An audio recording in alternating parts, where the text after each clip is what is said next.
Hello, I'm Witch Nikki, and I have two accounts on TikTok. It's a long story, I'm not going there. But what I am doing is going back to my original account, which is now private, set to private, and I'm going to record a few of the series, part 1, part 2.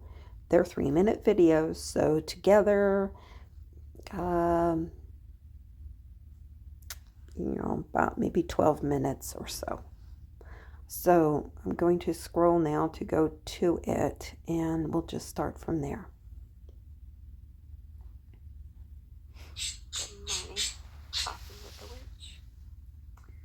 This will be part 1. It's about my health. I'm sorry to show this. I'm sorry if it offends anybody or makes anybody feel uncomfortable. But I'm kind of showing this for my own journaling. That's what I basically started out on this page for. But I got involved with things, trying to help people out here. And my account almost got closed down because of it reposting. So I'm very careful now what I repost. I'm very careful what I duet. I'm very careful of everything here.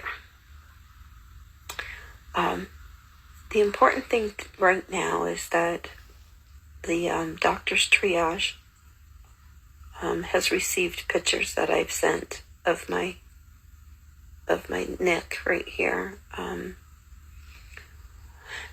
It's hard to see it with just the phone, but right above here is kind of puffy.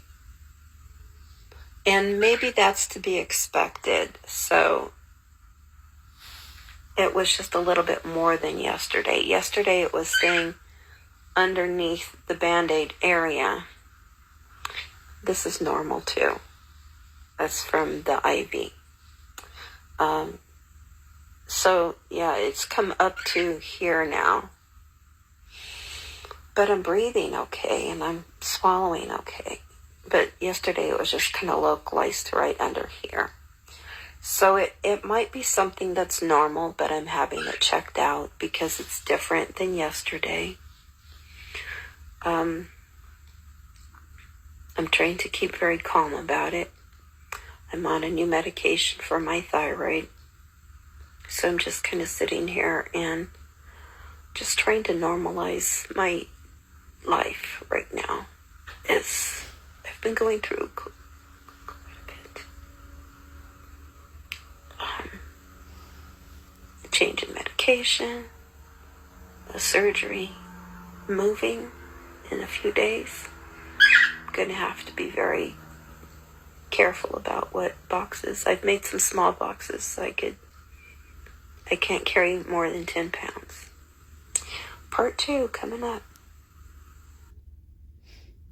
So I had thyroid cancer, and the thyroid was successfully removed. I did not need any further chemotherapy or anything like that. But I'm still not stabilized on my medication. This is 3 days past the surgery. And the lump, as you'll probably talk about in the next video, there's like some thickness right here, and it went down, and I was concerned about it, and but I found out that it was okay and that it should go down. I get so emotional watching myself go through this, and I remember the day that I came home from the hospital. I could barely get on here to say anything. So let's go to the next one. coffee with which.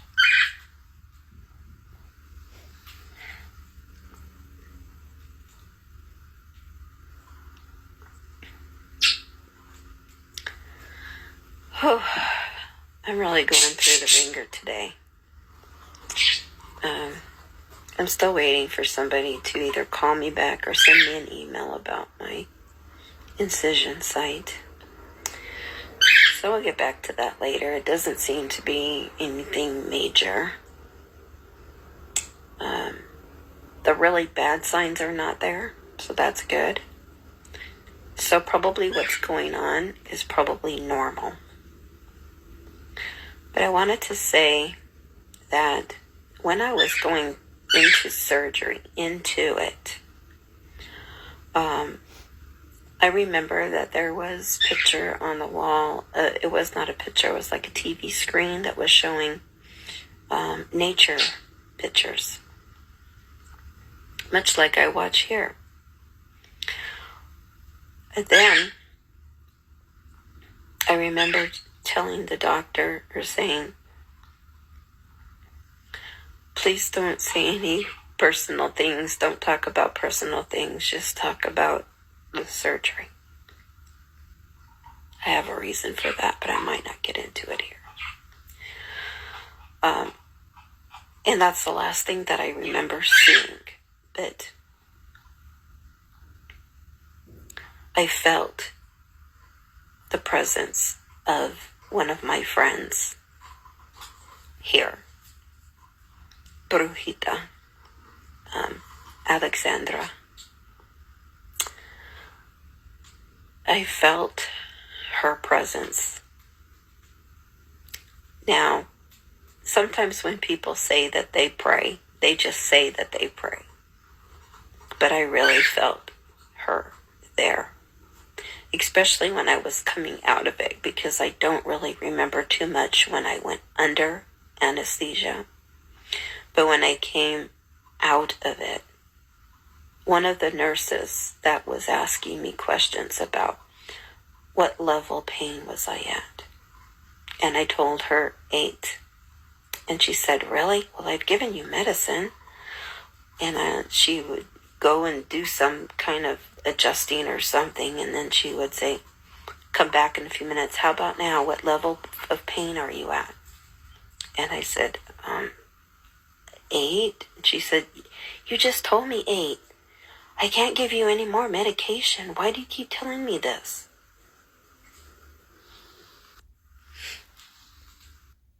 So what was happening at the hospital when I was coming out of the anesthesia, the nurse kept giving me more medication that was making me drowsy, and it was terrible. I was feeling like an 8, but I don't know what she was asking. But every time that I said 8, she just seemed to get more agitated. When I found out that they needed me to get well enough to go from there to the other station to get ready to go home. And she was getting kind of aggravated with me, frustrated, I guess, because I kept saying 8, but I did. And the more medication she was putting into me, the more I felt like an 8 or a 9 or whatever. I felt terrible. Let's scroll and go on to part 3, I think. Oh, part 4. Well, this will be part 3. Oh, part of the surgery process, and when I was coming awake. And the nurse was just a little bit too snippy for me. I was trying to communicate with her that what I was feeling. And to me, it felt like an 8. I don't want to go into descriptions of how it felt, but everything, she just kept like talking like it was time to go into the next room, and she needed to clear me out. I basically felt like she was trying to get me to rush my body and system. And I saw several, I don't want to say silhouettes or shadows, because everybody always thinks of darkness as negative, and it's not. But I saw like images, let's say like maybe clear, dark at first, but images coming and standing between her and I, like you were protecting me. And I felt this to be Alexandra and a few other helpers. Okay? And I knew that this nurse was trying to get me to go into the next recovery room, which would be after that to be sent home. I just was so groggy, and she felt like it felt like she was rushing me. And I immediately felt this protection around me. That's what I felt it to be. And I told her, because I know my ancestors watch me too. And I know that people who might seem like they are angry might not really. They're just anxious to get things done. They're under pressure. But I told her, and I reached out and I touched her on her gloved hand, and I said, honey, I'm just letting you know what I feel. I'm not complaining. You're a good person. I'm just telling you how I feel. Please don't yell at me, because I feel like she was being anxious. So, yeah, I finally, I think, got her to understand that I was trying to get ungroggy, and the grogginess, the medication was making me feel at an 8. So she kind of like backed off. I needed to feel what my real body was feeling, what I was feeling. And she just kept clicking the little button and increasing my medication, which made me feel like I couldn't move into the next room, because I still felt under this drug that she was pumping me full of. Let's see if there's anything else. Yes. Sorry, this is part 4. The other one I listed as part 4, but it was just part 3. I was telling this nurse to please not raise her voice, because she seemed to like she was upset that I kept telling her I still felt like an 8. But she wasn't being clear, like, this felt like an 8, or I was kind of telling her everything just felt like an 8. But she was trying to get me to go down and in that level. And she kept telling me also, just rest, relax, you're okay, try to relax and stuff like that. But then she would come back in like less than 5 minutes and say, what number are you at now? Like really trying to get me out of post-op into the recovery to go home, which was another area. So she was trying to get me out from under her care, so to pass me on to the next person who was much nicer. Now, I don't make complaints about people, because I've seen what happens when my ancestors and anybody who's protecting me, I've seen what happens to those people. So that's why I was telling her nicely. I just put my hand on her gloved hand and I said, you're a good person. You're just stressed. Please don't yell at me. I'm not yelling at you. I'm not complaining. I'm just here. I'm trying to understand what you want me to do. I'm trying to understand how I feel. And I'm scared. And I have pain, but I don't want any more pain medication. I'm not complaining. You're a good person. You're just overworked. Please don't yell at me anymore.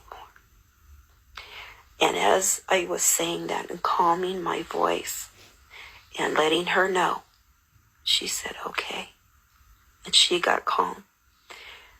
And the shield that was around me of the dark, clearish shadows started to lift. The veil that they were protecting me there, protecting me, because they felt I'm trembling right now because this was such an awesome feeling. And it's one that I just kind of let resonate with me for a while before I decided to tell it here. I love you.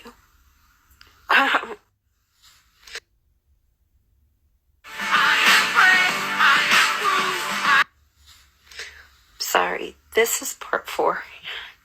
The other one.